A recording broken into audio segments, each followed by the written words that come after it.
How are you? Dr. Dan Miller here. Welcome to the 250 River with Dr. Dan, where we go back 250 years ago this day, this week, late October 1774, to find out what's the real story of real life for real people in the America that is leading up to the founding in July of 1776. Thanks for tuning in this week. It's episode 8, and we'd like to thank our sponsor, Benjamin Bucktrout, on Francis Street in beautiful downtown Williamsburg, colony of Virginia.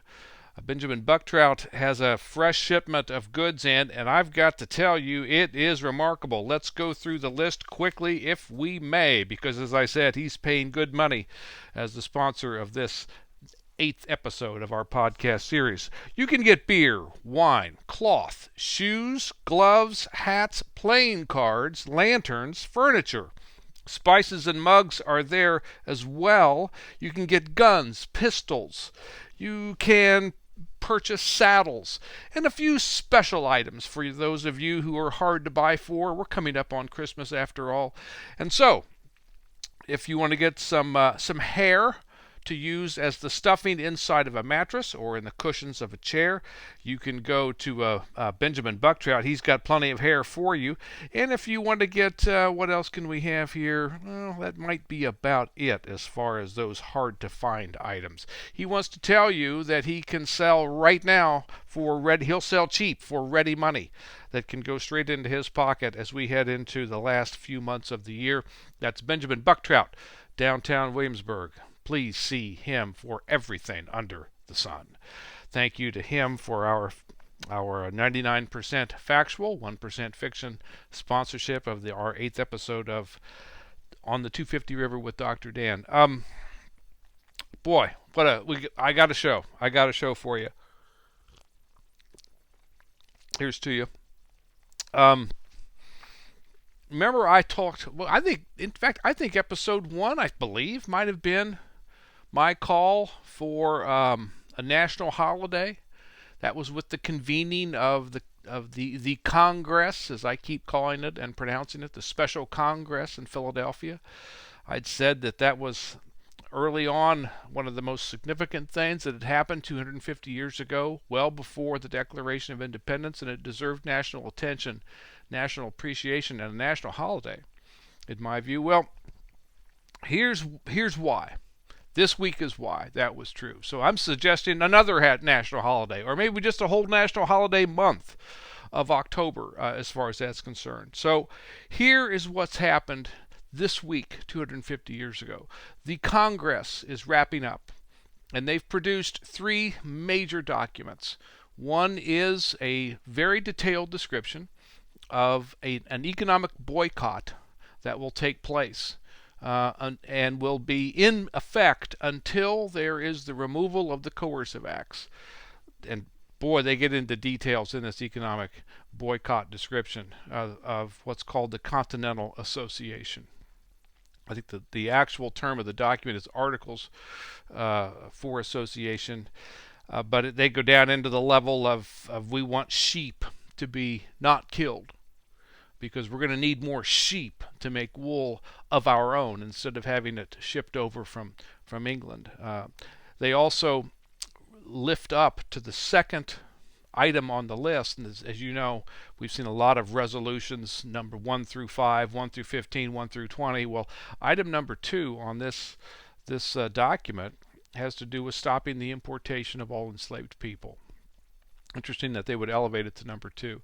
The second document is a list of grievances. It's to the King, George III, and it lays out most of the things you're going to see in the Declaration of Independence that are itemized grievances. But the reason they're writing this is because they're asking him, they're almost really pleading with him to intervene, interpose himself between them, the victims, and the perpetrators of the crime, various officials of the British Empire, including in Parliament.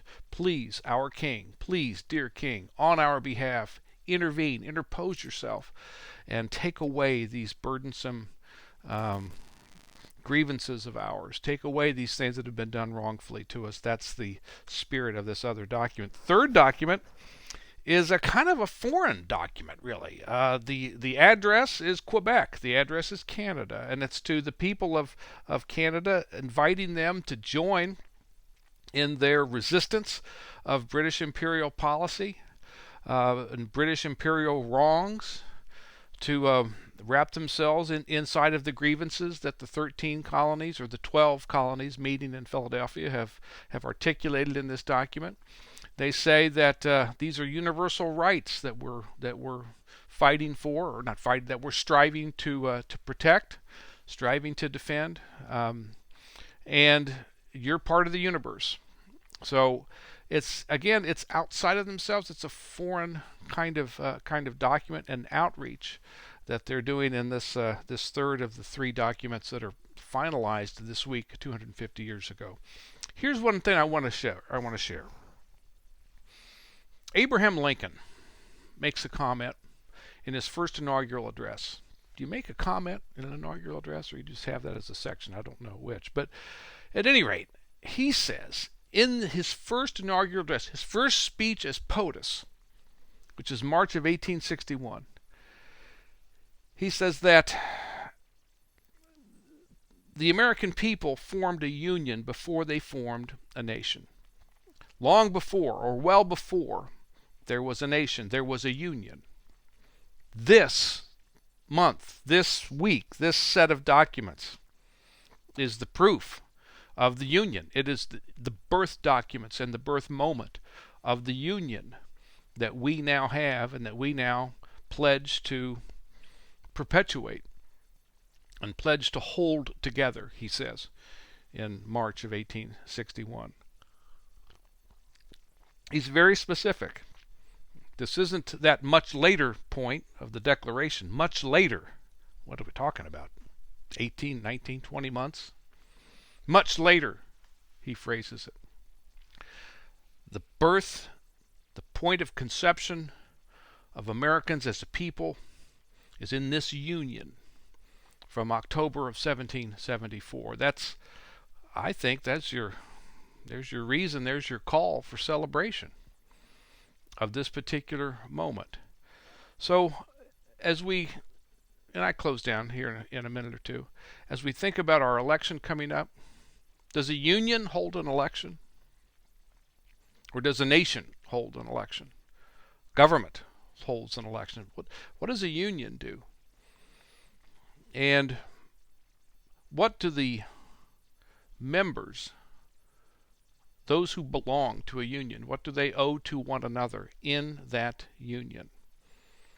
This is what Lincoln is kind of hearkening to in his first inaugural address. This is what we need to think through a little bit about the legacy of 250 years ago this week in late October as the birth moment of the American Union. I appreciate you being with me this week. Thanks for watching. Thanks for listening. If you get a chance, take a few minutes and go on over to the website, historicalsolutions.com. Read the full entry for today, 250 years ago. You'll see about the Union, and you'll see about a particular funeral that occurs that a lot of people consider to be extremely important as far as the journey that they're on 250 years ago, this day and this week. I'm Dr. Dan Miller. See you next time on the 250 River.